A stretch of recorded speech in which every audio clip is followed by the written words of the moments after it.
ఆ సంవత్సరంలో డబ్బింగ్ సినిమాల వెల్లువ తగ్గాక విడుదలైన సాంఘిక చిత్రం వాగ్దానం 1961 అక్టోబర్ 5న విడుదలయ్యింది.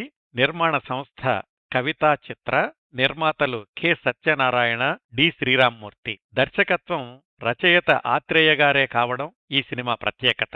కథ సంక్షిప్తంగా అనగనగా విశ్వనాథం ఒక జమీందారు, అతడి కూతురు విజయ, అతడి మిత్రుడు జగన్నాథం, జగన్నాథం కొడుకు సూర్యం. తన కూతుర్ని సూర్యంకిచ్చి పెళ్లి చేయాలనే ఉద్దేశంతో విశ్వనాథం సూర్యానికి ధన సహాయం చేసి డాక్టర్ కోర్సు చెప్పిస్తాడు. విశ్వనాథం చనిపోతూ జగన్నాథం దగ్గర ఆ డబ్బులు తీసుకోవద్దు అని కూతురు విజయకు చెప్తాడు. విజయ వెనకాల ఉన్న ఆస్తి మీద కన్నేసిన దివాన్ రంగనాథం తన కొడుకు చంద్రానికి విజయతో పెళ్లి చెయ్యాలి అనుకుంటాడు. సూర్యానికి రకరకాల సమస్యలు కల్పిస్తాడు. విజయ తన కొడుకు చంద్రాన్ని ప్రేమిస్తోందని, నువ్వు అడ్డుకోవద్దని సూర్యానికి చెప్తాడు రంగనాథం. సూర్యం వద్ద నర్సుగా పనిచేస్తున్న రాధ మీద విజయకు అనుమానం కలిగేలాగా చేస్తాడు కూడా రంగనాథం. ఈ సంక్లిష్ట కుటుంబ సంబంధాల్లో, ప్రేమ చతురస్రంలో ఎవరి పెళ్లి ఎలా జరిగింది అనేది మిగతా కథ.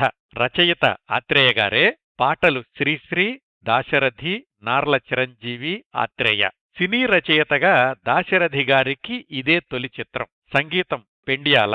ఈ సినిమాలోని నాకంటి పాపలో నిలిచిపోరా అనే పాట, ఘంటసాల గారి గాత్రంలోని హరికథ ఆ రోజుల్లో పదే పదే రేడియోలో వినిపించేవి. ఈ చిత్రంలో సూర్యంగా అక్కినేని, విజయగా కృష్ణకుమారి, చంద్రంగా చలం, రాధగా గిరిజ, జమీందారు విశ్వనాథంగా నాగయ్య, చంద్రం తండ్రి రంగనాథంగా గుమ్మడి నటిస్తే మరికొన్ని పాత్రల్లో రేలంగి, సూర్యకాంతం, సురభి కమలాబాయి, పద్మనాభం మొదలైన వారు కనిపిస్తారు.